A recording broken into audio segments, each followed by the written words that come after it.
ದೇವರ ಪರಿಶುದ್ಧ ನಾಮಕ್ಕೆ ಸ್ತೋತ್ರ ಉಂಟಾಗಲಿ. ಈ ಒಂದು ಸುಮಧುರವಾದ ಸಮಯದಲ್ಲಿ ನಿತ್ಯ ಜೀವವನ್ನು ಸತ್ಯ ಭರವಸೆಯೊಂದಿಗೆ ಕೊಡಲು ಅತಿ ಶೀಘ್ರವಾಗಿ ಬರಲಿರ್ತಕ್ಕಂಥ ಯೇಸು ಕ್ರಿಸ್ತನ ಪರಿಶುದ್ಧ ನಾಮದಲ್ಲಿ ನಿಮ್ಮೆಲ್ಲರನ್ನ ಸ್ವಾಗತ ಬಯಸುವನಾಗಿದ್ದೇನೆ.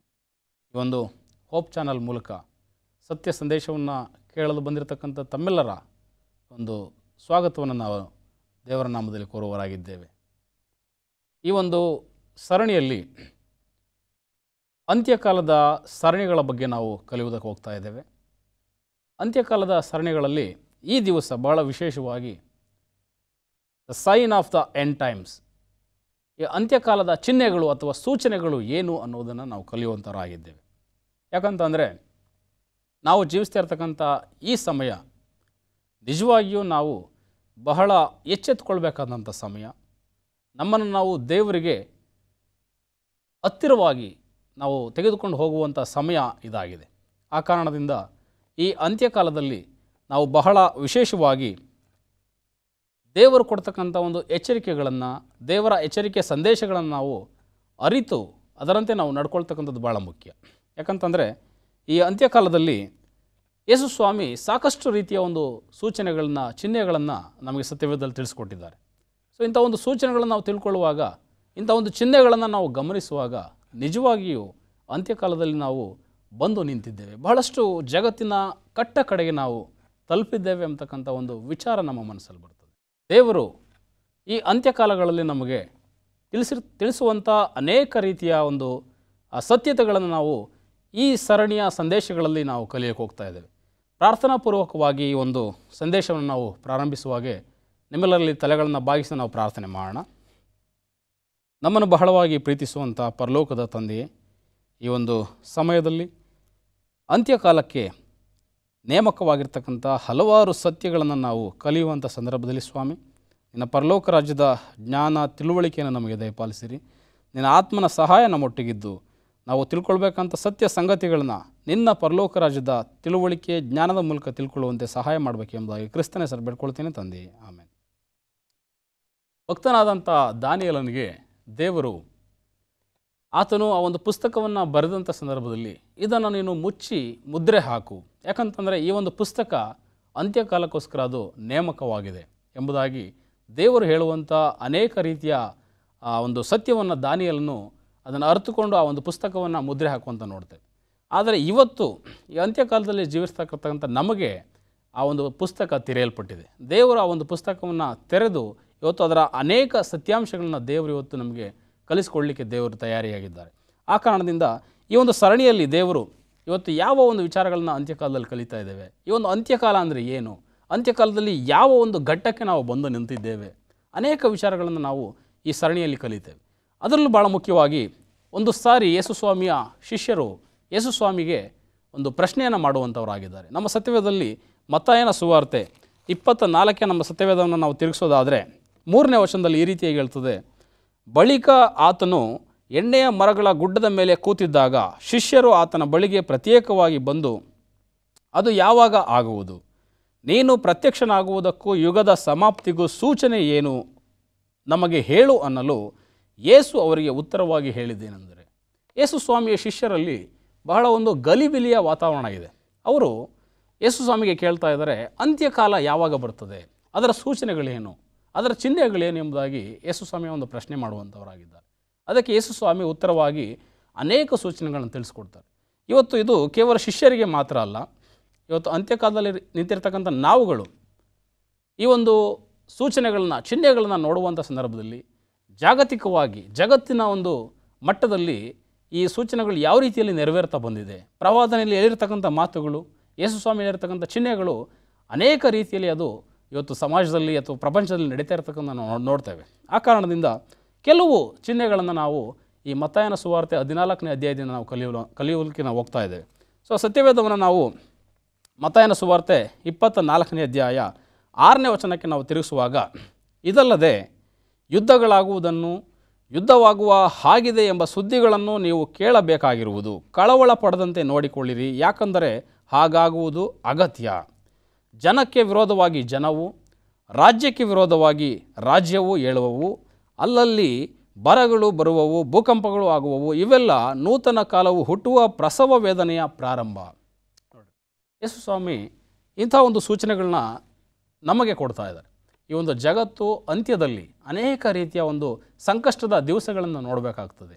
ಅನೇಕ ರೀತಿಯ ಒಂದು ಬರಗಳನ್ನು, ಭೂಕಂಪಗಳನ್ನು, ಅನೇಕ ರೀತಿಯ ಯುದ್ಧಗಳನ್ನು, ಜನಕ್ಕೆ ಜನ ವಿರೋಧವಾಗಿ ಹೋಗುವಂಥ ಒಂದು ಘಟನೆಗಳನ್ನ ನಾವು ಹಾದು ಹೋಗಬೇಕಾದಂಥ ಪರಿಸ್ಥಿತಿ ಅಂತ್ಯಕಾಲದಲ್ಲಿದೆ ಪ್ರಿಯರೇ. ಆ ಕಾರಣದಿಂದ ನಾವು ಜಾಗತಿಕ ಮಟ್ಟದಲ್ಲಿ ನೋಡುವಾಗ ಈಗಾಗಲೇ ಸುಮಾರು 2 ಶತಮಾನಗಳಿಂದ ಈ ಎಲ್ಲ ಸೂಚನೆಗಳು ನಡೆಯುವಂಥದ್ದು ನಾವು ಗಮನಿಸ್ತೇವೆ.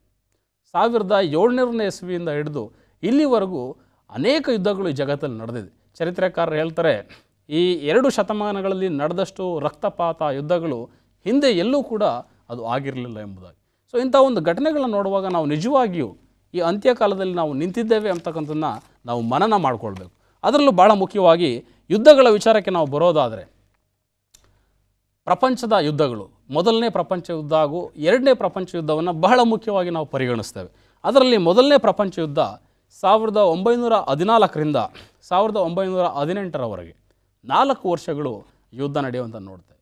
ಅದೇ ರೀತಿ 2ನೇ ವಿಶ್ವಯುದ್ಧಕ್ಕೆ ನಾವು ಬರುವಂಥ ಸಂದರ್ಭದಲ್ಲಿ 1935ನೇ ಇಸ್ವಿಯಿಂದ 1945ರವರೆಗೆ 6 ವರ್ಷಗಳು ಈ ಯುದ್ಧ ನಡೆಯುವಂಥದ್ದನ್ನು ನಾವು ನೋಡ್ತೇವೆ.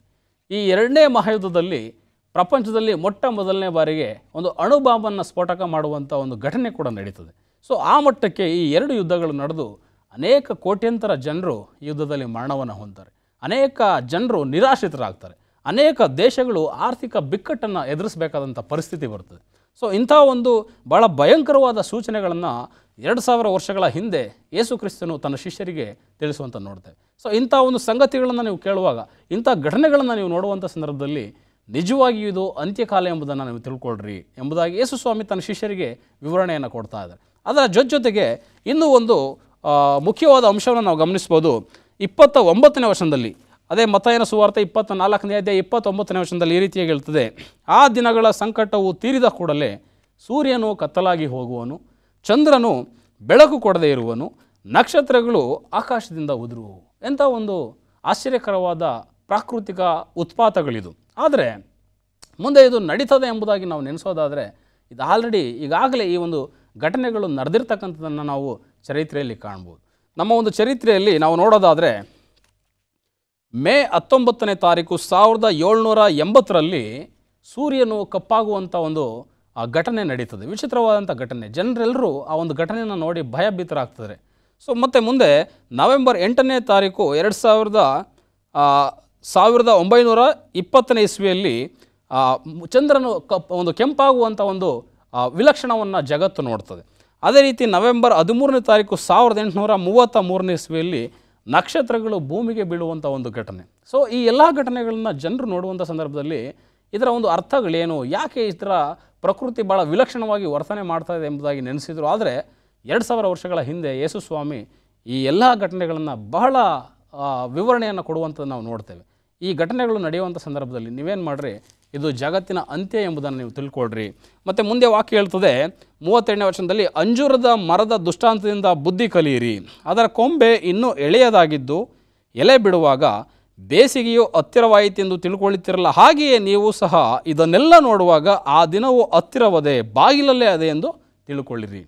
ಸೊ ಈ ಎಲ್ಲ ಘಟನೆಗಳನ್ನು ನೋಡುವಂಥ ಸಂದರ್ಭದಲ್ಲಿ ನಿಜವಾಗಿಯೂ ದೇವರ ದಿನ ಭಾಳ ಹತ್ತಿರ ಇದೆ. ಇಂಥ ಒಂದು ದೇವರ ದಿನಕ್ಕೆ ದೇವರು ಕೊಟ್ಟಿರ್ತಕ್ಕಂಥ ಅನೇಕ ಜಾಗರೂಕತೆಗಳನ್ನು, ಅನೇಕ ಎಚ್ಚರಿಕೆಗಳನ್ನು ನಾವು ಗಮನಿಸುವಾಗ ನಾವು ಸಹ ಯಾವ ರೀತಿಯಲ್ಲಿ ಈ ಒಂದು ದಿವಸಕ್ಕೆ ನಾವು ಸಿದ್ಧರಾಗಬೇಕು, ಎಂಥ ಒಂದು ಜೀವಿತ ನಮ್ಮದಾಗಿರಬೇಕು, ಇಂಥ ದಿನಗಳು ಮುಂದೆ ಬರುವಂಥ ಸಂದರ್ಭದಲ್ಲಿ ದೇವರಿಗೆ ಮೆಚ್ಚುಗೆಯಾಗಿ ನಾವು ನಡ್ಕೊಳ್ಳುವಂಥ ಸಂದರ್ಭದಲ್ಲಿ ನಮ್ಮ ಜೀವನದ ಒಂದು ಪ್ರತಿಕ್ರಿಯೆ ಏನು, ಯಾವ ರೀತಿಯಲ್ಲಿ ನಾವು ಇನ್ನೂ ಹೆಚ್ಚು ಜಾಗರೂಕರಾಗಿ ದೇವರ ಮುಂದೆ ನಾವು ಕಾಣಿಸ್ಕೊಳ್ಬೇಕು, ನಮ್ಮಲ್ಲಿರ್ತಕ್ಕಂಥ ಎಂಥ ಕೆಲವು ಅಭ್ಯಾಸಗಳನ್ನ ನಾವು ತೊರೆಯಬೇಕು, ಎಂಥ ಅಭ್ಯಾಸಗಳನ್ನು ನಾವು ರೂಢಿ ಮಾಡ್ಕೊಳ್ಬೇಕು ಎಂಬತಕ್ಕಂಥ ಅನೇಕ ವಿಚಾರಗಳನ್ನ ಈ ಸರಣಿಯಲ್ಲಿ ನಾವು ಕಲೀಲಿಕ್ಕೆ ಹೋಗ್ತೇವೆ. ಯಾಕಂತಂದರೆ ನಿತ್ಯ ಜೀವ ಎಂಬತಕ್ಕಂಥದ್ದು ಸುಲಭವಾಗಿ ಸಿಗುವಂಥದ್ದಲ್ಲ. ದೇವರಿಗೆ ಸಾಕಷ್ಟು ಪ್ರಾಮಾಣಿಕರಾಗಿ ನಾವು ನಡ್ಕೊಂಡಾಗ ಮಾತ್ರ ಈ ಒಂದು ನಿತ್ಯ ಜೀವನ ನಾವು ಪಡೀಲಿಕ್ಕೆ ಸಾಧ್ಯ. ಪ್ರಕಟಣೆಗಾರನು ಈ ರೀತಿಯಾಗಿ ಹೇಳ್ತಾನೆ. ಪ್ರಕಟಣೆ ಗ್ರಂಥ 22ನೇ ಅಧ್ಯಾಯ 11 ಮತ್ತು 12ನೇ ವಚನವನ್ನು ನಾವು ನೋಡುವಾಗ, ಅನ್ಯಾಯ ಮಾಡುವವನು ಇನ್ನೂ ಅನ್ಯಾಯ ಮಾಡಲಿ, ಮೈಲಿಗೆಯಾದವನು ತನ್ನನ್ನು ಇನ್ನೂ ಮೈಲಿಗೆ ಮಾಡಿಕೊಳ್ಳಲಿ, ನೀತಿವಂತನು ಇನ್ನೂ ನೀತಿಯನ್ನು ಅನುಸರಿಸಲಿ, ಪವಿತ್ರನು ತನ್ನನ್ನು ಇನ್ನೂ ಪವಿತ್ರ ಮಾಡಿಕೊಳ್ಳಲಿ. ಇಗೋ, ಬೇಗನೆ ಬರುತ್ತೇನೆ. ನಾನು ಪ್ರತಿಯೊಬ್ಬನಿಗೆ ಅವನವನ ನಡತೆಯ ಪ್ರಕಾರ ಕೊಡತಕ್ಕ ಪ್ರತಿಫಲವು ನನ್ನ ಕೈಯಲ್ಲಿ ಅದೇ. ದೇವರು ಹೇಳ್ತಾ ಇದ್ದಾರೆ, ಈ ಒಂದು ಅಂತ್ಯಕಾಲದಲ್ಲಿ ನೀವು ಅನ್ಯಾಯಗಾರರಾಗಿದ್ದರೆ ನಿಮ್ಮ ಅನ್ಯಾಯವನ್ನು ನೀವು ಇನ್ನೂ ಹೆಚ್ಚು ಮಾಡ್ತೀರಿ. ದೇವರ ಕಡೆಗೆ ತಿರುಗಲಿಕ್ಕೆ ಅವಕಾಶ ಇಲ್ಲ. ಒಂದು ವೇಳೆ ನೀವು ಶುದ್ಧರಾದರೆ ನೀವು ಇನ್ನೂ ಶುದ್ಧರಾಗ್ರಿ, ನೀವು ನೀತಿವಂತರಾದರೆ ಇನ್ನೂ ನೀವು ನೀತಿಯಲ್ಲಿ ನಡೆಯಿರಿ ಎಂಬುದಾಗಿ. ಸೊ ಆ ಕಾರಣದಿಂದ ಇಂಥ ಒಂದು ಅಂತ್ಯಕಾಲಕ್ಕೆ ದೇವರು ಆತನು ಬರುವಂಥ ಸಮಯದಲ್ಲಿ ಪ್ರತಿಫಲವನ್ನು ಕೊಡಲಿಕ್ಕೆ ಬಹಳ ಸಮೀಪವಾಗಿ ಆತನು ಮುಂದೆ ಬಂದಿದ್ದಾನೆ. ಆ ಕಾರಣದಿಂದ ದೇವರು ಇವತ್ತು ಅಂತ್ಯಕಾಲದಲ್ಲಿ ಜೀವಿಸ್ತಿರ್ತಕ್ಕಂಥ ನಮಗೆ ಸಾಕಷ್ಟು ರೀತಿಯ ಎಚ್ಚರಿಕೆಯನ್ನು ಕೊಡ್ತಾನೆ. ದಾನಿಯೇಲನ ಗ್ರಂಥದಲ್ಲಿ ನಾವು ನೋಡುವಂಥ ಸಂದರ್ಭದಲ್ಲಿ ದಾನಿಯೇಲ 12ನೇ ಅಧ್ಯಾಯ 2 ಮತ್ತು 3ನೇ ವಚನ ಈ ರೀತಿಯಾಗಿ ತಿಳಿಸುವಂಥದ್ದಾಗಿದೆ. ದಾನಿಯೇಲ 12ನೇ ಅಧ್ಯಾಯ 2 ಮತ್ತು 3ನೇ ವಚನ. ಧೂಳಿನ ನೆಲದೊಳಗೆ ದೀರ್ಘ ನಿದ್ರೆ ಮಾಡುವವರಲ್ಲಿ ಅನೇಕರು ಎಚ್ಚೆತ್ತು, ಕೆಲವರು ನಿತ್ಯ ಜೀವವನ್ನು, ಕೆಲವರು ನಿಂದನೆ ನಿತ್ಯ ತಿರಸ್ಕಾರಗಳನ್ನು ಅನುಭವಿಸುವರು. ಜ್ಞಾನಿಗಳು ತೇಜೋಮಯವಾದ ಆಕಾಶಮಂಡಲದಂತೆ ಪ್ರಕಾಶಿಸುವರು. ಬಹು ಜನರನ್ನು ಸದ್ಧರ್ಮಿಗಳನ್ನಾಗಿ ಮಾಡುವವರು ಯುಗ ಯುಗಾಂತರಗಳಲ್ಲಿಯೂ ನಕ್ಷತ್ರಗಳ ಹಾಗೆ ಹೊಳೆಯುವರು. ದೇವರು ಈ ಒಂದು ಅಂತ್ಯಕಾಲದಲ್ಲಿ ನಡೆಯುವಂಥ ಘಟನೆಯನ್ನು ಹೇಳ್ತಾ ಇದ್ದಾರೆ. ಅನೇಕ ಜನರು ಧೂಳಿನಿಂದ ಎಚ್ಚೆತ್ತು, ಕೆಲವರು ನಿತ್ಯ ಜೀವವನ್ನು, ಕೆಲವರು ನಿತ್ಯ ನಿಂದನೆಯನ್ನು ಅನುಭವಿಸ್ತಾರೆ. ಈ ಒಂದು ನಿತ್ಯ ಜೀವವನ್ನು ಅನುಭವಿಸುವಂತಕ್ಕಂಥವರು ಜ್ಞಾನಿಗಳು, ಅವರು ನಕ್ಷತ್ರಗಳ ರೀತಿಯಲ್ಲಿ ಹೊಳೆಯುತ್ತಾರೆ. ಸೊ ಮತ್ತು ಮುಂದೆ ಅದೇ ಒಂದು ಅಧ್ಯಾಯ 10ನೇ ವಚನದಲ್ಲಿ ಅನೇಕರು ತಮ್ಮನ್ನು ಶುದ್ಧೀಕರಿಸಿ ಶುಭ್ರ ಮಾಡಿಕೊಂಡು ಶೋಧಿತರಾಗುವರು, ದುಷ್ಟರು ದುಷ್ಟರಾಗಿಯೇ ನಡೆಯುವರು, ಅವರಲ್ಲಿ ಯಾರಿಗೂ ವಿವೇಕವಿರದು, ಜ್ಞಾನಿಗಳಿಗೆ ವಿವೇಕವಿರುವುದು.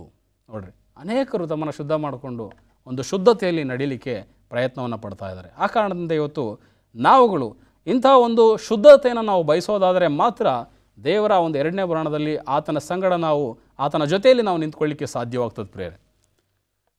ಇಂಥ ಒಂದು ಸರಣಿಯನ್ನು ನಾವು ಸತ್ಯವೇದದಿಂದ ಕಲಿಯುವಂಥ ಸಂದರ್ಭದಲ್ಲಿ ನಮ್ಮನ್ನು ನಾವು ಇನ್ನೂ ಹೆಚ್ಚು ಈ ಒಂದು ದೇವರ ವಾಕ್ಯದ ಅಧ್ಯಯನಕ್ಕೆ ನಾವು ತೊಡಗಿಸ್ಕೊಳ್ಬೇಕು. ಯಾಕಂತಂದರೆ ಮತ್ತಾಯನ ಸುವಾರ್ತೆಯಲ್ಲಿ 24ನೇ ಅಧ್ಯಾಯದಲ್ಲಿ ಯೇಸು ಸ್ವಾಮಿ ಹೇಳ್ತಾರೆ, ಈ ಒಂದು ಅಂತ್ಯ ದಿವಸಗಳು ಸಾಮಾನ್ಯವಾದಂಥ ದಿವಸಗಳಾಗಿರೋದಿಲ್ಲ. ಬದಲಾಗಿ 37ನೇ ವಚನವನ್ನು ನೀವು ನೋಡೋದಾದರೆ, ಮತ್ತಾಯನ ಸುವಾರ್ತೆ 24ನೇ ಅಧ್ಯಾಯ 37ನೇ ವಚನವನ್ನು ನೋಡೋದಾದರೆ, ನೋಹನ ದಿವಸಗಳು ಹೇಗಿದ್ದವೋ ಹಾಗೆಯೇ ಮನುಷ್ಯಕುಮಾರನ ಪ್ರತ್ಯಕ್ಷತೆಯೂ ಇರುವುದು. ಹೇಗೆಂದರೆ ಜಲಪ್ರಳಯದ ಮುಂಚಿನ ದಿವಸಗಳಲ್ಲಿ ನೋಹನು ನಾವೆಯಲ್ಲಿ ಸೇರಿದ ತನಕ ಜನರು ಉಣ್ಣುತ್ತಾ ಕುಡಿಯುತ್ತಾ ಮದುವೆ ಮಾಡಿಕೊಡುತ್ತಾ ಇದ್ದು, ಪ್ರಳಯದ ನೀರು ಬಂದು ಎಲ್ಲರನ್ನೂ ಬಡ್ಕೊಂಡು ಹೋಗುವ ತನಕ ಏನೂ ತಿಳಿಯದೇ ಇದ್ದರಲ್ಲ. ಅನೇಕ ಜನರು ಈ ಒಂದು ನೋಹನ ದಿವಸಗಳಲ್ಲಿ ಇದ್ದ ರೀತಿಯಲ್ಲಿ ಅಂತ್ಯಕಾಲದಲ್ಲಿ ಇರ್ತಾರೆ. ನೋಹನು ಸುಮಾರು 120 ವರ್ಷ ಆತನು ಬೋಧನೆಯನ್ನು ಮಾಡುತ್ತಾ, ಪ್ರಸಂಗವನ್ನು ಮಾಡುತ್ತಾ, ಅನೇಕ ಜನರ ಒಂದು ಪರಿವರ್ತನೆಗೆ ಆತನು ಬೆಳಕನ್ನು ಚೆಲ್ಲುತ್ತಾ ಆ ಒಂದು ನಾವೆಯನ್ನು ಕಟ್ಟುವಂಥ ಸಂದರ್ಭದಲ್ಲಿ ಆ ಜನರು ನೋಹನನ್ನು ನೋಡುವಾಗ ಒಂದು ಹುಚ್ಚನ ರೀತಿಯಲ್ಲಿ ಆತನನ್ನು ಎಣಿಸಿದರು. ಆದರೆ ನೋಹನು ನಿಜವಾಗಿಯೂ ಅಂತ್ಯಕಾಲದ ಒಂದು ಸೂಚನೆಯನ್ನು ಸಾವಿರಾರು ವರ್ಷಗಳ ಹಿಂದೆಯೇ ನಮಗೆ ತಿಳಿಸ್ಕೊಟ್ಟಿದ್ದಾನೆ. ಅಂಥ ಒಂದು ಘಟನೆಗಳನ್ನು ನಾವು ನೋಡುವಂಥ ಸಂದರ್ಭದಲ್ಲಿ ಆ ಒಂದು ಘಟನೆಗಳಿಂದ ನಾವು ಬುದ್ಧಿಯನ್ನು ಪಡ್ಕೊಳ್ಬೇಕಾಗ್ತದೆ. ನೋಹನು ಯಾವ ರೀತಿಯಲ್ಲಿ ಆ ಒಂದು ಎಲ್ಲ ಜನರ ಒಂದು ಗೇಲಿಗೆ ಅವಹೇಳನಕ್ಕೆ ಆತನು ಗುರಿಯಾಗಿ ಆದಾಗ್ಯೂ ಸಹ ದೇವರು ಕೊಟ್ಟಂಥ ಒಂದು ಕಾರ್ಯವನ್ನು ಮಾಡೋದರ ಮೂಲಕ ಆತನ ರಕ್ಷಣೆಯನ್ನು ಹೊಂದಿದ್ನು. ಅದೇ ರೀತಿಯಲ್ಲಿ ಒಂದು ಅಂತ್ಯಕಾಲಗಳಲ್ಲಿ ಇವತ್ತು ಅನೇಕ ಜನರು ದೇವರ ಮಾತನ್ನು, ದೇವರ ಶಿಲುಬೆಯ ಮಾತನ್ನು ಒಂದು ಹುಚ್ಚು ಮಾತು ಅನ್ನುವ ರೀತಿಯಲ್ಲಿ ಅವರು ನೆನೆಸ್ತಾರೆ. ಆದರೆ ನಿಜವಾಗಿ ಯೇಸು ಸ್ವಾಮಿ 2ನೇ ಸಾರಿ ಬಂದಾಗ ಮಾತ್ರ ಅವರಿಗೆ ಅದರ ಒಂದು ತೀವ್ರತೆ ಗೊತ್ತಾಗ್ತದೆ. ಆ ಕಾರಣದಿಂದ ಇವತ್ತು ದೇವರು ಕೊಟ್ಟಿರ್ತಕ್ಕಂಥ ಅನೇಕ ರೀತಿಯ ಒಂದು ಚಿಹ್ನೆಗಳನ್ನು, ಸೂಚನೆಗಳನ್ನು ನಾವು ಗಮನಿಸುವಾಗ ಅಂಥ ದೇವರ ಕ್ರಿಸ್ತನ ಬರೋಣಕ್ಕೆ ನಾವು ಸಿದ್ಧರಾಗಬೇಕು ಎಂಬತಕ್ಕಂಥ ವಿಚಾರವನ್ನು ಸತ್ಯವೇದ ನಮಗೆ ತಿಳಿಸ್ತಾ ಇದೆ. ಯಾಕಂತಂದರೆ ಈಗ ನಾವು ಜೀವಿಸ್ತಿರ್ತಂಥ ಕಾಲ ಬಹಳಷ್ಟು ಸಮೀಪವಾಗಿದೆ. ಯೇಸು ಸ್ವಾಮಿಯ ಬರೋಣಕ್ಕೆ, ಕ್ರಿಸ್ತನ ಬರೋಣಕ್ಕೆ ಬಹಳಷ್ಟು ಸಮೀಪವಾಗಿರತಕ್ಕಂಥ ಕಾಲದಲ್ಲಿ ನಾವು ದೇವರ ಒಂದು ಸಂದೇಶಗಳನ್ನು, ಜಾಗರೂಕತೆ ಸಂದೇಶಗಳನ್ನು ನಾವು ಇನ್ನೂ ಹೆಚ್ಚಾಗಿ ನಾವು ಗಮನಿಸಬೇಕು ಎಂಬತಕ್ಕಂಥ ವಿಚಾರ ಸತ್ಯವೇದ ನಾವು ಕಲಿಬೋದು. ಮತ್ತು ಅದೇ ವಾಕ್ಯದಲ್ಲಿ ಮುಂದೆ ಹೇಳ್ತದೆ, ಕಳ್ಳನು ಬರುವ ರೀತಿಯಲ್ಲಿ ಕರ್ತನು ಬರುವಂಥವನಾಗಿದ್ದಾನೆ, ನಿಮಗೆ ಗೊತ್ತಿಲ್ಲವಾಗಿದ್ದರಿಂದ ಎಚ್ಚರವಾಗಿರ್ರಿ. ಕಳ್ಳರು ಬರುವ ಮನೆಯ ಯಜಮಾನನಿಗೆ ತಿಳಿಯದಿದ್ದರೆ ಅವನು ಎಚ್ಚರವಾಗಿದ್ದು ತನ್ನ ಮನೆಗೆ ಕನ್ನ ಹಾಕಗೊಡಿಸುತ್ತಿರಲಿವೆಂದು ತಿಳ್ಕೊಳ್ಳಿರಿ. ಆದ ಕಾರಣ ನೀವು ಸಹ ಸಿದ್ಧರಾಗಿರ್ರಿ, ನೀವು ನೆನೆಸದ ಗಳಿಗೆಯಲ್ಲಿ ಮನುಷ್ಯಕುಮಾರನು ಬರುತ್ತಾನೆ. ಯೇಸು ಸ್ವಾಮಿ ಇವತ್ತು ನೆನೆಸದ ಗಳಿಗೆಯಲ್ಲಿ ಆತನು ಬರುವನಾಗಿದ್ದಾನೆ. ಯಾವ ರೀತಿಯಲ್ಲಿ ಒಬ್ಬ ಕಳ್ಳನು ನಮ್ಮ ಮನೆಗೆ ಕಳ್ಳತನ ಮಾಡಲಿಕ್ಕೆ ಬರುವಂಥ ಸಂದರ್ಭದಲ್ಲಿ ಅದು ನಮಗೆ ಗೊತ್ತಾಗೋದಿಲ್ಲ. ಅವನು ಬಂದು ಕಳ್ಳತನವನ್ನು ಮಾಡಿ ಹೋದ ನಂತರವಷ್ಟೇ ನಮಗೆ ಗೊತ್ತಾಗ್ತದೆ. ಅದೇ ರೀತಿಯಲ್ಲಿ ಕ್ರಿಸ್ತನು 2ನೇ ಸಾರಿ ಬರುವಾಗ ಆ ಒಂದು ಪರಿಸ್ಥಿತಿ ಆ ರೀತಿಯಲ್ಲಿ ಇರ್ತದೆ. ಯೇಸು ಸ್ವಾಮಿ ಎರಡನೇ ಸಾರಿ ಬರುವಂಥ ರೀತಿಯಲ್ಲಿ ನಾವು ಸಿದ್ಧರಾಗದೇ ಇದ್ದರೆ, ನಾವು ಎಚ್ಚೆತ್ತುಕೊಳ್ಳದೇ ಇದ್ದರೆ ದೇವರ ಮುಂದೆ ನಾವು ನಿಲ್ಲಿಗೆ ಸಾಧ್ಯ ಇಲ್ಲ ಪ್ರಿಯರೇ. ಆ ಕಾರಣದಿಂದ ನಾವು ಬಹಳಷ್ಟು ಎಚ್ಚರಿಕೆಯಾಗಿದ್ದು, ಬಹಳಷ್ಟು ಜಾಗೃತಿಯಾಗಿದ್ದು ಈ ಒಂದು ಎರಡನೇ ಬರಣವನ್ನು ನಾವು ಎದುರುಗೊಳ್ಳಬೇಕಾಗಿದೆ. ಯೇಸು ಸ್ವಾಮಿ ಅತಿ ಶೀಘ್ರವಾಗಿ ಬರ್ತಾನೆ. ಪ್ರಕಟಣೆ ಗ್ರಂಥದಲ್ಲಿ ನಮಗೆ ತಿಳಿಸುವಂಥದ್ದಾಗಿದೆ 21ನೇ ಅಧ್ಯಾಯದಲ್ಲಿ, ಪ್ರಕಟಣೆ ಗ್ರಂಥ 21ನೇ ಅಧ್ಯಾಯದಲ್ಲಿ 6ನೇ ವಚನ ಈ ರೀತಿಯಾಗಿ ತಿಳಿಸುವಂಥದ್ದಾಗಿದೆ. ಎಲ್ಲ ನೆರವೇರಿತು, ನಾನೇ ಆದಿಯೂ ಅಂತ್ಯವೂ ಪ್ರಾರಂಭವೂ ಸಮಾಪ್ತಿಯೂ ಆಗಿದ್ದೇನೆ. ದಾಹವುಳ್ಳವನಿಗೆ ಜೀವಜಲದ ಬುಗ್ಗೆಯಲ್ಲಿ ಕ್ರಯವಿಲ್ಲದೆ ಕುಡಿಯುವುದಕ್ಕೆ ಕೊಡುವೆನು. ಜಯ ಹೊಂದುವವನು ಇವುಗಳಿಗೆ ಬಾಧ್ಯನಾಗುವನು. ನಾನು ಅವನಿಗೆ ದೇವರಾಗಿರುವನು, ಅವನು ನನಗೆ ಮಗನಾಗಿರುವನು. ಇವತ್ತು ದೇವರು ಬರುವಂಥ ಸಂದರ್ಭದಲ್ಲಿ ಆತನ ಸಂಗಡ ನಾವು ಮೆಚ್ಚುಗೆಯಾಗಿ ನಡ್ಕೊಳ್ಳುವಂಥ ಸಂದರ್ಭದಲ್ಲಿ ಆತನ ಸಂಗಡ ನಾವು ಜೀವನವನ್ನು ಮಾಡಬೇಕು. ಯುಗಾಂತರಗಳು ನಾವು ಆತನ ಸಂಗಡ ನಾವು ಜೀವಿಸಬೇಕೆಂದಾಗ ನಾವು ನೆನೆಸೋದಾದರೆ ಒಂದು ಜಯದ ಜೀವಿತ ನಮ್ಮದಾಗಿರಬೇಕು. ಆದರೆ ಅನೇಕ ಜನರು ಯೇಸು ಸ್ವಾಮಿ ಬರುವಂಥ ಸಂದರ್ಭದಲ್ಲಿ ಇಂಥ ಒಂದು ಭಾಗ್ಯವನ್ನು, ಇಂಥ ಒಂದು ನಿತ್ಯ ಜೀವನ ಕಳ್ಕೊಳ್ತಾರೆ. ಅವರ ಒಂದು ಪರಿಸ್ಥಿತಿ ಏನು ಅಂತ ನೋಡೋದಾದರೆ, ಅವರು ಹೇಡಿಗಳು, ನಂಬಿಕೆ ಇಲ್ಲದವರು, ಅಸಹ್ಯವಾದುದರಲ್ಲಿ ಸೇರಿದವರು, ಕೊಲೆಗಾರರು, ಜಾರರು, ಮಾಟಗಾರರು, ವಿಗ್ರಹಾರಾಧಕರು, ಎಲ್ಲ ಸುಳ್ಳುಗಾರರು, ಇವರಿಗೆ ಸಿಕ್ಕುವ ಪಾಲು ಬೆಂಕಿ, ಗಂಧಕಗಳು, ಉರಿಯುವ ಕೆರೆಯೇ, ಅದು ಎರಡನೆಯ ಮರಣ. ನೋಡ್ರಿ, ಅನೇಕ ಜನರು ಸುಳ್ಳುಗಾರರು, ಹೇಡಿಗಳು, ನಂಬಿಕೆ ಇಲ್ಲದವರು, ಅನೇಕ ರೀತಿಯ ಜಾರರು, ವಿಗ್ರಹಾರಾಧಕರು, ಮಾಟ ಮಂತ್ರ ಮಾಡ್ತಕ್ಕಂಥವರು, ವಿಗ್ರಹವನ್ನು ಪೂಜಿಸುವಂಥವರು, ಸುಳ್ಳುಗಾರರು, ಇಂಥವರು ನರಕದ ಬೆಂಕಿಗೆ ಪಾತ್ರರು. ಆ ಕಾರಣದಿಂದ ದೇವರು ಬರುವಂಥ ಸಂದರ್ಭದಲ್ಲಿ ನಮ್ಮ ನಂಬಿಕೆಯನ್ನು ನಾವು ಎಷ್ಟರ ಮಟ್ಟಿಗೆ ನಾವು ದೇವರ ಮುಂದೆ ನಾವು ತೋರ್ಪಡಿಸ್ತೇವೆ, ನಮ್ಮ ಒಂದು ಕ್ರಿಯೆಗಳು ಯಾವ ರೀತಿಯಲ್ಲಿದೆ ಅನ್ನೋದನ್ನು ಇವತ್ತು ನಾವು ಭಾಳ ಸ್ಪಷ್ಟವಾಗಿ ನಾವು ದೇವರ ಮುಂದೆ ನಾವು ತೋರಿಸ್ಬೇಕಾಗ್ತದೆ. ಒಂದು ಚಿಕ್ಕ ಕಥೆಯನ್ನು ಹೇಳೋದ್ರ ಮೂಲಕ ಈ ಒಂದು ಸಂದೇಶವನ್ನು ಮುಗಿಸ್ತೇನೆ. ಒಂದು ಕುಟುಂಬದಲ್ಲಿ ಒಂದು ತಂದೆ ಮತ್ತು ಮಗ ಇರುವಂಥ ಒಂದು ಪರಿಸ್ಥಿತಿ. ಆ ಮಗ ತನ್ನ ವಿದ್ಯಾಭ್ಯಾಸವನ್ನು ಮುಗಿಸಿ ತಂದೆಯ ಒಂದು ಜೊತೆಯಲ್ಲಿ ವಾಸ ಮಾಡ್ತಾ ಇರ್ತಾನೆ, ಆದರೆ ಯಾವುದೇ ಕೆಲಸವನ್ನು ಮಾಡೋದಿಲ್ಲ. ಇಂಥ ಒಂದು ಮಗನಿಗೆ ತಂದೆ ಸಾಕಷ್ಟು ರೀತಿಯ ಒಂದು ಎಚ್ಚರಿಕೆಯನ್ನು, ಸಾಕಷ್ಟು ರೀತಿಯ ಬುದ್ಧಿವಾದವನ್ನು ಹೇಳುವಂಥದ್ದು ನೋಡ್ತೇವೆ. ಆದರೆ ಆ ಮಗನಿಗೆ ತಂದೆಯ ಮಾತುಗಳನ್ನ, ತಂದೆಯ ಬುದ್ಧಿವಾದವನ್ನು ಕೇಳ್ತಕ್ಕಂಥದ್ದು ಆತನಿಗೆ ಇಷ್ಟ ಇಲ್ಲ. ಯಾಕಂತಂದರೆ ಅವನು ತನ್ನ ಸ್ವಇಚ್ಛೆಯಂತೆ ಜೀವನ ಮಾಡಬೇಕೆಂಬುದಾಗಿ ಬಯಸ್ತಾ ಇರ್ತಾನೆ. ಸೊ ಆದರೆ ತಂದೆ ಯಾವಾಗಲೂ ಅವನು ಮಾಡುವಂಥ ಪ್ರತಿ ಕೆಲಸದಲ್ಲಿಯೂ ತಪ್ಪನ್ನು ಹುಡುಕಿ ಅವನಿಗೆ ಎಚ್ಚರಿಕೆಯನ್ನು ಕೊಡುವಂಥದ್ದು ನೋಡ್ತೇವೆ. ಸೊ ಇಂಥ ಸಂದರ್ಭದಲ್ಲಿ ಒಂದು ಸಾರಿ ಆ ಮಗನಿಗೆ ಒಂದು ಒಳ್ಳೆಯ ಹುದ್ದೆಗೆ ಒಂದು ಇಂಟರ್ವ್ಯೂ ಬರ್ತದೆ. ಆ ಒಂದು ಇಂಟರ್ವ್ಯೂಗೆ ಆತನು ಹೋಗುವಂಥ ಪರಿಸ್ಥಿತಿಯಲ್ಲಿ ಆ ಮಗ ಇಂಟರ್ವ್ಯೂಗೆ ಹೋಗ್ತಾನೆ. ಸಾಕಷ್ಟು ಜನರು ಆ ಇಂಟರ್ವ್ಯೂನ ಫೇಸ್ ಮಾಡಲಿಕ್ಕೆ ಅಲ್ಲಿ ಬಂದಿರ್ತಾರೆ.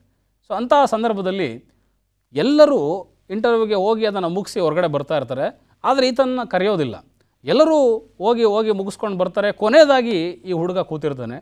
ಸೊ ಎಲ್ಲರೂ ಹೋದ ಮೇಲೆ ಒಬ್ಬನೇ ಆತನು ಕೂತ್ಕೊಂಡಿರ್ತಾನೆ. ಅವನ ಹೆಸರನ್ನ ಇನ್ನೇನು ಕರಿಬೇಕು, ಅಷ್ಟರಲ್ಲಿ ಅವರು ಎಲ್ಲ ಎದ್ದು ಹೋಗಿದ್ದಂಥ ಜಾಗದಲ್ಲಿ ಆ ಒಂದು ಹಾಲ್ನ ಒಂದು ಫ್ಯಾನ್ಗಳು, ಲೈಟ್ಗಳು ಎಲ್ಲ ಕೂಡ ಆನ್ ಆಗಿರ್ತದೆ. ಸೊ ಈ ಹುಡುಗ ಇದನ್ನು ಗಮನಿಸಿ ಆ ಒಳಗಡೆ ಹೋಗುವಂಥ ಸಂದರ್ಭದಲ್ಲಿ ಅದೆಲ್ಲವನ್ನು ಆತನು ಆಫ್ ಮಾಡಿ ಆ ಇಂಟರ್ವ್ಯೂಗೆ ಹೋಗ್ತಾನೆ. ಇಂಟರ್ವ್ಯೂಗೆ ಹೋದಂಥ ಸಂದರ್ಭದಲ್ಲಿ ಆ ಇಂಟರ್ವ್ಯೂ ಮಾಡುವಂಥ ವ್ಯಕ್ತಿ ಈ ಹುಡುಗನನ್ನು ನೋಡಿ, ನೀನು ಈ ಇಂಟರ್ವ್ಯೂಗೆ ಸೆಲೆಕ್ಟ್ ಆಗಿದೆಯಾ, ನಿನಗೆ ಒಂದು ಕೆಲಸ ಸಿಕ್ತು ಎಂಬುದಾಗಿ ಹೇಳುವಾಗ ಈತನಿಗೆ ಭಾಳ ಖುಷಿಯಾಗುತ್ತೆ, ಆಶ್ಚರ್ಯ ಆಗುತ್ತೆ. ಯಾಕೆ ನಾನು ಯಾವುದೇ ಒಂದು ಪ್ರಶ್ನೆಯನ್ನು ಕೇಳಿದೆ, ನನ್ನನ್ನು ಯಾವುದೇ ರೀತಿ ವಿಚಾರ ಮಾಡದೆ ನನಗೆ ಕೆಲಸವನ್ನು ಕೊಡ್ತಾ ಇದ್ದಾರೆ, ಏನು ಕಾರಣ ಎಂಬುದಾಗಿ ಕೇಳುವಾಗ ಆ ಇಂಟರ್ವ್ಯೂ ಮಾಡುವಂಥ ವ್ಯಕ್ತಿ ನಿನ್ನಲ್ಲಿರ್ತಕ್ಕಂಥ ಗುಣವನ್ನು ನೋಡಿ, ಅಲ್ಲಿರ್ತಕ್ಕಂಥ ಎಲ್ಲ ಒಂದು ಫ್ಯಾನ್ಗಳನ್ನು, ಲೈಟ್ಗಳನ್ನ ಆಫ್ ಮಾಡಿದ್ದನ್ನು ನಾನಲ್ಲಿ ಕ್ಯಾಮ್ರಾದಲ್ಲಿ ನೋಡಿದೆ, ಆ ಕಾರಣದಿಂದ ನಿನ್ನನ್ನು ಈ ಒಂದು ಕೆಲಸಕ್ಕೆ ಯೋಗ್ಯ ಎಂಬುದಾಗಿ ಆಯ್ಕೆ ಮಾಡಿದ್ದೇನೆ ಎಂಬುದಾಗಿ ಹೇಳುವಾಗ ಈ ಹುಡುಗನಿಗೆ ಭಾಳ ಆಶ್ಚರ್ಯ ಆಗ್ತದೆ. ಸಾಕಷ್ಟು ವರ್ಷಗಳು ತನ್ನ ತಂದೆ ಹೇಳಿದಂಥ ಎಚ್ಚರಿಕೆ ಮಾತುಗಳನ್ನು, ತನ್ನ ತಂದೆ ಹೇಳಿದಂಥ ಬುದ್ಧಿವಾದವನ್ನು ಆಲಿಸದೇ ಇದ್ದಂಥ ಹುಡುಗ ಅವತ್ತು ಮಾಡಿದಂಥ ಒಂದೇ ಒಂದು ಚಿಕ್ಕ ಕಾರ್ಯದಿಂದ ಆತನು ಆ ಕೆಲಸವನ್ನು ಗಿಟ್ಟಿಸ್ಕೊಳ್ತಾನೆ. ಅದೇ ರೀತಿಯಲ್ಲಿ ಇವತ್ತು ಕ್ರೈಸ್ತಿಯ ಜೀವಿತದಲ್ಲಿಯೂ ಸಹ ಇದುವರೆಗೂ ನಮ್ಮ ಜೀವನ ಹೇಗಿದೆಯೋ ಗೊತ್ತಿಲ್ಲ, ಇಲ್ಲಿವರೆಗೂ ನಾವು ಯಾವ ರೀತಿಯಲ್ಲಿ ನಡ್ಕೊಂಡಿದ್ದೇವೆ ನಮಗೆ ಗೊತ್ತಿಲ್ಲ. ನಮ್ಮ ಪಾಪದ ಜೀವಿತ ಅನೇಕ ಸಾರಿ ದೇವರಿಗೆ ಕೋಪವನ್ನು ತರಿಸಿರ್ಬೋದು, ಅನೇಕ ಸಾರಿ ನಾವು ದೇವರಿಗೆ ವಿರುದ್ಧವಾಗಿ ನಾವು ನಡ್ಕೊಂಡಿರ್ಬೋದು. ಆದರೆ ಈಗ ಈ ಒಂದು ಅಂತ್ಯದ ದಿವಸದಲ್ಲಿ ನಾವು ಎಷ್ಟರ ಮಟ್ಟಿಗೆ ದೇವರಿಗೆ ನಾವು ಮೆಚ್ಚುಗೆ ನಡ್ಕೊಳ್ತೇವೆ ಅನ್ನೋದು ನಮ್ಮ ಭವಿಷ್ಯವನ್ನು ನಿರ್ಧಾರ ಮಾಡ್ತದೆ. ಪ್ರಕಟಣೆ ಗ್ರಂಥ 22ನೇ ಅಧ್ಯಾಯ, ಪ್ರಕಟಣೆ ಗ್ರಂಥ 22ನೇ ಅಧ್ಯಾಯ 11 ಮತ್ತು 13ನೇ ವಚನವನ್ನು ನಾವು ನೋಡೋದಾದರೆ, ತಮ್ಮ ನಿಲುವಂಗಿಗಳನ್ನು ತೊಳಕೊಂಡವರು ಧನ್ಯರು, ಅವರಿಗೆ ಜೀವವೃಕ್ಷದ ಹಕ್ಕು ಇರುವುದು, ಅವರು ಬಾಗಿಲುಗಳಿಂದ ಆ ಪಟ್ಟಣದೊಳಕ್ಕೆ ಸೇರುವರು. ತಮ್ಮ ನಿಲುವಂಗಿಯನ್ನು ತೊಳ್ಕೊಂಡವರು ಧನ್ಯರು, ಅವರಿಗೆ ಜೀವವೃಕ್ಷದ ಹಕ್ಕು ಇರುವುದು. ಏದೇನ್ ತೋಟದಲ್ಲಿ ನಮ್ಮ ಪ್ರಥಮ ತಂದೆ ತಾಯಿಗಳಂಥ ಆದಾಮ ಹವ್ವರು ಆ ಒಂದು ಜೀವವೃಕ್ಷದ ಹಕ್ಕನ್ನು ಕಳ್ಕೊಂಡ್ರು. ಅವ್ರು ಮಾಡಿದಂಥ ಒಂದೇ ಒಂದು ಪಾಪ, ದೇವರಿಗೆ ತೋರಿದಂಥ ಅವಿಧೇಯತೆಯಿಂದ ತಮ್ಮ ಒಂದು ಜೀವವೃಕ್ಷದ ಹಕ್ಕನ್ನು ಅವರು ಕಳ್ಕೊಳ್ತಾರೆ. ಆದರೆ ದೇವರು ಹೇಳ್ತಾ ಇದ್ದಾರೆ, ಆ ಹಕ್ಕನ್ನು ತಿರುಗಿ ಮರಳಿ ನಿಮಗೆ ನಾನು ಕೊಡ್ತೇನೆ. ಯಾವಾಗ ನಾವು ದೇವರಿಗೆ ಬೆಚ್ಚಿಕೆಯಾಗಿ ಆತನಿಗೆ ಒಳಗಾಗಿ ನಾವು ನಡ್ಕೊಂಡಾಗ, ನಮ್ಮ ನಿಲುವಂಗಿಯನ್ನು ನಾವು ತೊಳ್ಕೊಂಡಾಗ ದೇವರು ಅಂಥ ಒಂದು ಹಕ್ಕನ್ನು ನಮಗೆ ಕೊಡಲಿಕ್ಕೆ ಸಿದ್ಧರಾಗಿದ್ದಾರೆ ಪ್ರಿಯರೇ. ಆ ಕಾರಣದಿಂದ ಇವತ್ತು ನಾವುಗಳು ಈ ಅಂತ್ಯಕಾಲದಲ್ಲಿ ಜೀವಿಸುವಂಥ ಸಂದರ್ಭದಲ್ಲಿ, ಈ ಒಂದು ಅಂತ್ಯಕಾಲದ ಸಂದೇಶಗಳನ್ನು ಕೇಳುವಂಥ ಸಂದರ್ಭದಲ್ಲಿ ನಮ್ಮ ನಿಲುವಂಗಿಗಳನ್ನು ನಾವು ತೊಳ್ಕೊಳ್ಬೇಕಾಗಿದೆ, ನಮ್ಮನ್ನು ನಾವು ಶುಭ್ರಪಡಿಸ್ಕೊಳ್ಬೇಕಾಗಿದೆ. ಅನ್ಯಾಯಗಾರನು ಅನ್ಯಾಯ ಮಾಡಲಿ, ಆದರೆ ಪವಿತ್ರನು ಇನ್ನೂ ತನ್ನನ್ನು ಪವಿತ್ರ ಮಾಡಿಕೊಳ್ಳಿ ಎಂಬುದಾಗಿ ವಾಕ್ಯ ಹೇಳುವ ಪ್ರಕಾರ ನಾವು ಇನ್ನೂ ನೀತಿವಂತರಾಗಿ, ಸ್ವಲ್ಪದರಲ್ಲಿ ನಾವು ನೀತಿಯಾಗಿದ್ದರೆ ಸಾಲದು, ಇನ್ನೂ ನಮ್ಮನ್ನು ನಾವು ನೀತಿಯಲ್ಲಿ ನಡೆಸ್ಕೊಳ್ಳುವುದರ ಮೂಲಕ ಆ ಒಂದು ದೇವರು ಕೊಡುವಂಥ ಜೀವವೃಕ್ಷದ ಹಣ್ಣನ್ನು ನಾವು ಸೇವಿಸುವುದಕ್ಕೆ ದೇವರು ನಮಗೆ ಅವಕಾಶವನ್ನು ಕೊಡ್ತಾ ಇದ್ದಾರೆ. ಆ ಕಾರಣದಿಂದ ಅತಿ ಶೀಘ್ರವಾಗಿ ಯೇಸು ಸ್ವಾಮಿ 2ನೇ ಸಾರಿ ಬರ್ತಾರೆ. ವಾಕ್ಯ ಹೇಳ್ತದೆ, ಈಗೋ ನಾನು ಬೇಗನೆ ಬರುತ್ತೇನೆ, ಅವನವನ ನಡತೆಯ ಪ್ರಕಾರ ಕೊಡತಕ್ಕ ಪ್ರತಿಫಲವು ನನ್ನ ಕೈಯಲ್ಲಿ ಇದೆ. ಇವತ್ತು ನಮ್ಮ ನಡತೆಗಳು ಏನಾಗಿದೆ, ನಮ್ಮ ಒಂದು ಕೃತ್ಯಗಳು ಏನಾಗಿದೆ ಅನ್ನೋದನ್ನು ನಾವು ಪರೀಕ್ಷೆ ಮಾಡಿಕೊಳ್ಬೇಕು. ನಾವು ಯಾವ ರೀತಿ ನಡೀತಾ ಇದ್ದೇವೆ, ನಮ್ಮ ನಡತೆಗೆ ತಕ್ಕ ಹಾಗೆ ದೇವರು ಪ್ರತಿಫಲವನ್ನು ಕೊಡೋದಾದರೆ ನಮ್ಮ ಜೀವಿತ ಏನಾಗಿದೆ. ಇಸ್ರಾಯೇಲರು ಅರಣ್ಯದಲ್ಲಿ ಅವರು ಆ ಒಂದು ಐಗುಪ್ತದಿಂದ ಒಂದು ಪ್ರಯಾಣವನ್ನು ಮಾಡುವಂಥ ಸಂದರ್ಭದಲ್ಲಿ ಅವರ ಕೃತ್ಯಗಳಿಗೆ ತಕ್ಕ ಹಾಗೆ ದೇವರವ್ರನ್ನ ಶಿಕ್ಷಿಸಿದರು. ಸಾಕಷ್ಟು ಜನರು ದೇವರಿಗೆ ವಿರುದ್ಧವಾಗಿ ಗುಣಗುಟ್ಟುವಂಥ ಸಂದರ್ಭದಲ್ಲಿ, ದೇವರಿಗೆ ವಿರುದ್ಧವಾಗಿ ಹಠಮಾರಿಗಳಾಗಿ ಅವರು ನಡ್ಕೊಳ್ಳುವಂಥ ಸಂದರ್ಭದಲ್ಲಿ ಭೂಮಿಯು ಬಾಯಿ ತೆರೆದು ಹಲವಾರು ಜನರನ್ನು ಅದು ನುಂಗಿತು ಎಂಬುದು ವಾಕ್ಯ ಹೇಳ್ತದೆ. ಅನೇಕ ರೀತಿಯ ಕೆಟ್ಟ ಸರ್ಪಗಳು ಅವರ ಮೇಲೆ ಮುತ್ತಿಗೆ ಹಾಕಿ ಅವರನ್ನು ಸಾಯಿಸ್ತು ಎಂಬುದನ್ನು ನೋಡ್ತೇವೆ. ಆ ಕಾರಣದಿಂದ ಅವರ ಕೃತ್ಯಗಳಿಗೆ ತಕ್ಕ ಹಾಗೆ ದೇವರವ್ರನ್ನ ದಂಡಿಸಿದರು. ಇವತ್ತು ನಮಗೂ ಸಹ, ನಮ್ಮ ಒಂದು ಜೀವಿತದಲ್ಲಿಯೂ ಸಹ ಈ ಅಂತ್ಯಕಾಲಗಳನ್ನು ನಾವು ಜೀವಿಸುವಾಗ ದೇವರು ನಮ್ಮ ಕೃತ್ಯಗಳಿಗೂ ಸಹ ನಮ್ಮ ಒಂದು ನಡತೆಗೆ ತಕ್ಕ ಹಾಗೆ ನಮ್ಮನ್ನು ಶಿಕ್ಷಿಸುವುದಕ್ಕೆ ದೇವರಿದ್ದಾರೆ. ನಮ್ಮ ನಡತೆಗೆ ತಕ್ಕ ರೀತಿಯಲ್ಲಿ ಒಂದು ತೀರ್ಪನ್ನು ದೇವರು ಕೊಡ್ತಾರೆ. ಆ ಕಾರಣದಿಂದ ನಾವು ಅಂಥ ಒಂದು ಜನರಲ್ಲಿ ನಾವು ಸೇರದೆ, ಅಂಥ ಒಂದು ಅಪನಂಬಿಕೆಗೆ ನಾವು ಒಳಗಾಗದೆ ನಂಬಿಗಸ್ತರಾಗಿ ದೇವರ ಮುಂದೆ ನಾವು ಕಾಣಿಸ್ಕೊಳ್ಬೇಕೆಂಬುದಾಗಿ ಇವತ್ತು ವಾಕ್ಯ ನಮ್ಮನ್ನು ಎಚ್ಚರಿಸ್ತಾ ಇದೆ. ಈ ಒಂದು ಸಂಪೂರ್ಣ ಸರಣಿಯನ್ನು ನಾವು ದೇವರ ಸಂದೇಶಗಳನ್ನ ಕೇಳುವಾಗ ಅಂತ್ಯಕಾಲಕ್ಕೆ ನಮ್ಮ ಒಂದು ಜೀವಿತದ ಒಂದು ನಿಲುವು ಏನಾಗಿದೆ, ಎಂಥ ಒಂದು ನಿಲುವನ್ನು ನಾವು ತೊಡ್ಕೊಳ್ಬೇಕು, ಯಾವ ರೀತಿಯ ಒಂದು ನಿರ್ಧಾರಗಳನ್ನು ಅಂತ್ಯಕಾಲಕ್ಕೆ ನಾವು ಮಾಡಬೇಕೆಂಬತಕ್ಕಂಥ ಈ ಸಂಪೂರ್ಣ ಸಂದೇಶಗಳನ್ನು ನಾವು ಕಲೀಲಿಕ್ಕೆ ಹೋಗ್ತೇವೆ. ಆ ಕಾರಣದಿಂದ ಈ ಒಂದು ಸಂದೇಶಗಳನ್ನ ಕೇಳುವಾಗ ನಮ್ಮ ಒಂದು ಜೀವಿತವನ್ನು ನಾವು ದೇವರಿಗೆ ವಿಧೇಯರಾಗಿ, ದೇವರಿಗೆ ಒಂದು ಮೆಚ್ಚುಗೆಯಾಗಿ ಜೀವಿಸಲಿಕ್ಕೆ ದೇವರು ನಮ್ಮನ್ನು ಬಲಪಡಿಸಲಿ ಎಂಬುದಾಗಿ ಹೇಳ್ತಾ, ಈ ಒಂದು ವಾಕ್ಯವನ್ನು ಕೇಳುವಂಥ ಸಂದರ್ಭದಲ್ಲಿ ನಾವೆಲ್ಲರೂ ಆತನಿಗೆ ತಲೆಬಾಗಿ ಒಂದು ಚಿಕ್ಕ ಪ್ರಾರ್ಥನೆಯ ಮೂಲಕ ಸಂದೇಶವನ್ನು ಮುಗಿಸೋಣ ಎಂಬುದಾಗಿ ನಾನು ಹೇಳ್ತೇನೆ. ನಮ್ಮನ್ನು ಬಹಳವಾಗಿ ಪ್ರೀತಿಸುವಂಥ ಪರಲೋಕ ತಂದೆಯೇ, ನಿನ್ನ ನಾಮಕ್ಕೆ ಸ್ತೋತ್ರ. ಈ ಒಂದು ಸಂದರ್ಭದಲ್ಲಿ ಸ್ವಾಮಿ, ನಿನ್ನ ಸತ್ಯವಾಕ್ಯಗಳನ್ನು ಕೇಳಿದ್ದೇವೆ. ಅಂತ್ಯಕಾಲವು ಎಷ್ಟು ಘೋರವಾಗಿರ್ತದೆ, ಸಂಕಟದ ದಿವಸಗಳು ಬರುವಂಥದ್ದಾಗಿದೆ. ಅಂಥ ದಿವಸಗಳಲ್ಲಿ ಸ್ವಾಮಿ, ನಾವು ನಿನಗೆ ವಿಧೇಯರಾಗಿ ನಮ್ಮ ನಿಲುವಂಗಿಯನ್ನು ತೊಳ್ಕೊಂಡವರಾಗಿ ಆ ಜೀವವೃಕ್ಷದ ಹಕ್ಕನ್ನು ನಾವು ಪಡ್ಕೊಳ್ಳುವಂಥ ಒಂದು ಭಾಗ್ಯವನ್ನು ನಮಗೆ ದಯಪಾಲಿಸಿರಿ. ನೀನೇ ಮಂಗಳ ಮಾಡಿ ಬರಬೇಕೆಂಬುದಾಗಿ ಕ್ರಿಸ್ತನ ಹೆಸರನ್ನು ಬೇಡ್ಕೊಳ್ತೇನೆ ತಂದೆ. ಆಮೇಲೆ